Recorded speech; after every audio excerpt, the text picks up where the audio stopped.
पाकिस्तान कैसे पूरी दुनिया के लिए खतरा बन गया और वहां की जमीन से पनपने वाला आतंकवाद पूरी मानवता के लिए सबसे गंभीर खतरा बना हुआ है। ये बात सबूतों के साथ भारतीय प्रतिनिधिमंडल तमाम देशों को बता रहे हैं। सर्वदलीय 7 डेलीगेशन इन दिनों अलग अलग देशों के दौरे पर है। जहां ये दल पाकिस्तान की सच्चाई दुनिया के सामने रख रहे हैं तो आतंकवाद के खिलाफ भारत की लड़ाई के पक्ष को भी मजबूती से सामने रख रहे हैं। भारत की इस पहल को दुनिया भर से तमाम मित्र देशों का समर्थन मिलता हुआ दिखाई पड़ रहा है। आतंकवाद के खिलाफ दुनिया भारत के साथ, पाकिस्तान का झूठ दुनिया भर में बेनकाब। सर्वदलीय प्रतिनिधिमंडल का विभिन्न देशों का दौरा। पाकिस्तान के झूठ को दुनिया भर में बेनकाब करने के लिए भारतीय प्रतिनिधिमंडल इन दिनों विभिन्न देशों के दौरे पर है। डीएमके सांसद कनिमोझी के नेतृत्व वाला संसदीय प्रतिनिधिमंडल ग्रीस के दौरे पर है, जहां इस डेलीगेशन ने ग्रीस के विदेश उपमंत्री तासोस चाजीवासिलियोव समेत अन्य अधिकारियों से मुलाकात की। इस दौरान भारतीय प्रतिनिधिमंडल ने आतंकवाद पर पाकिस्तान के दोहरे चरित्र को उजागर किया। कनिमोझी ने आतंकवाद के खिलाफ दुनिया के अन्य देशों को मिलकर कड़ी कार्रवाई का आह्वान किया, तो ग्रीस ने भी आतंकवाद के खिलाफ भारत की लड़ाई का समर्थन किया। ग्रीस के हेलेनिक संसद में भारत ग्रीस मैत्री समूह की अध्यक्ष मारिया एंटोनियो और संसदीय समूह समिति के सचिव क्रिस्टोस डर्मेंटोजोपोलोस द्वारा भारतीय प्रतिनिधिमंडल का स्वागत किया गया। India will not negotiate with a government or terrorist groups.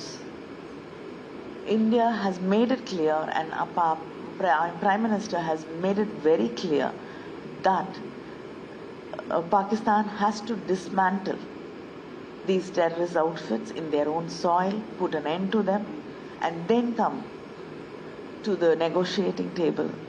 If we want a future which is going to be safe for our children, and we want to create a peaceful and better world, we have to stop terrorism.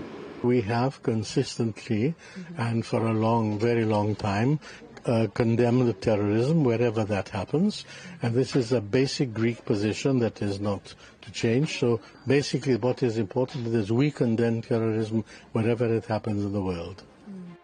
JDU सांसद संजय कुमार झा के नेतृत्व में सर्वदलीय प्रतिनिधिमंडल अपनी यात्रा के तहत इंडोनेशिया में है, जहां उन्होंने इंडोनेशिया के विदेश उपमंत्री आरिफ हवास ओग्रोसेनो से मुलाकात की, तो अंतर संसदीय सहयोग समिति के उपाध्यक्ष मोहम्मद हुसैन फजलुल्लाह और इंडोनेशिया भारत संसदीय मैत्री समूह के अध्यक्ष मोहम्मद रोफिकी से भी मुलाकात की और उन्हें आतंकवाद के खिलाफ भारत की मजबूत प्रतिबद्धता के बारे में जागरूक किया।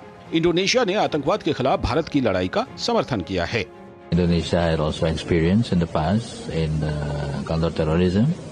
We have a number of measures, institutional measures, as well as other steps and measures for de-radicalization processes, for finding ways and means to fight terrorism. As in India, we have comprehensive security partnership, and their interest, of course, and the issue of transnational crime, how we can work together to address issues such as terrorism, to focus on counter-terrorism cooperation.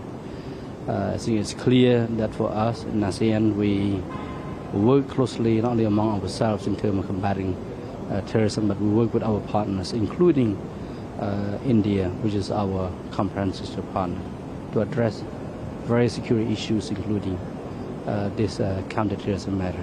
We Indonesian government, since the beginning, we always put forward communication and also dialogue between any other countries, and we also mentioned regarding about the joint statement, so we can put forward dialogue and also communication. We also believe that we agreed on act of terrorism is something that we don't want in the world.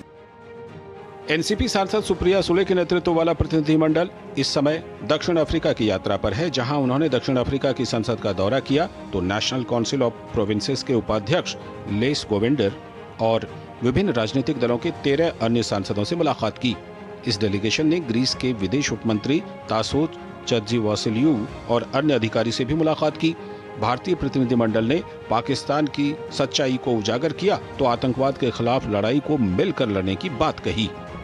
माननीय प्रधानमंत्री जी की इच्छा थी कि operation सिंदूर सिर्फ भारत और पाकिस्तान तक सीमित न रहे, लेकिन देश को पता होना चाहिए कि भारत में क्या हो रहा है और जो सत्य है वो बाहर जाना चाहिए। हम इकोनॉमी में आगे बढ़ रहे हैं और पाकिस्तान आतंकवाद बढ़ाने में आगे बढ़ रहा है। हमने 25 करोड़ गरीबों को गरीबी रेखा से बाहर निकालने का काम किया तो पाकिस्तान ने और गरीबी में धकेलने का काम किया। मैं इतना ही कहूंगा, हमें अपने प्रयास भारत के विकास के लिए करते रहना है।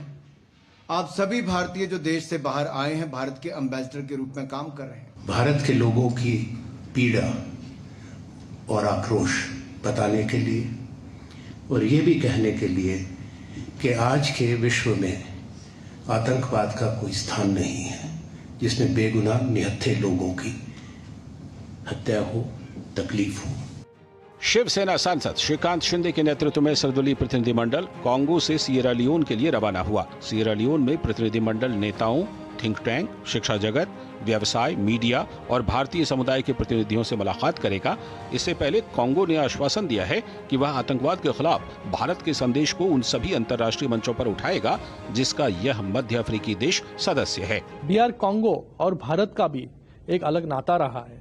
हमेशा DR कांगो भारत के साथ खड़ा हुआ है हर एक इंटरनेशनल फोरम में, और भारत ने भी वैसे ही रिस्पॉन्सिबली उनको हर इंटरनेशनल फोरम में समर्थन देने का काम किया। The leadership here has shown us tremendous support, especially and have ensured that they are going to echo our stance of strict zero tolerance against terrorism even at global stages. Congress सांसद शशि थरूर के नेतृत्व में पनामा पहुंचे दल ने वहां के महत्वपूर्ण लोगों से मुलाकात करके पाकिस्तान की सच्चाई को बताया तो आतंकवाद के खिलाफ लड़ाई में पनामा का साथ भी मिला है। We wanted to send a message, a very clear message, and the target was not all the people of Pakistan, it was not even the government of Pakistan, the target was only the terrorists and their enablers. If you attack, we won't remain silent. The days of passivity are gone.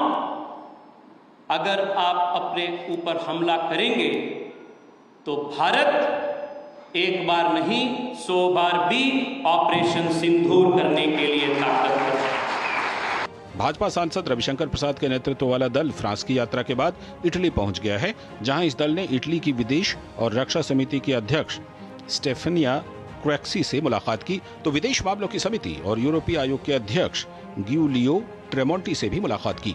There have been always requests for a dialogue, but Pakistan never adhered to that. Why? Pakistan is a country where terrorism as an instrument of state policy is being practiced. वहीं भाजपा सांसद बैजयंत पांडा की अगुवाई वाला delegation Saudi अरब पहुंचा, जहां इस दल ने शूरा परिषद का दौरा किया और उपाध्यक्ष डॉक्टर मिशाल अल सुलामी और सऊदी अरब भारत मैत्री समिति के अध्यक्ष मेजर जनरल अब्दुल रहमान अल हरबी से मुलाकात की। Bureau report,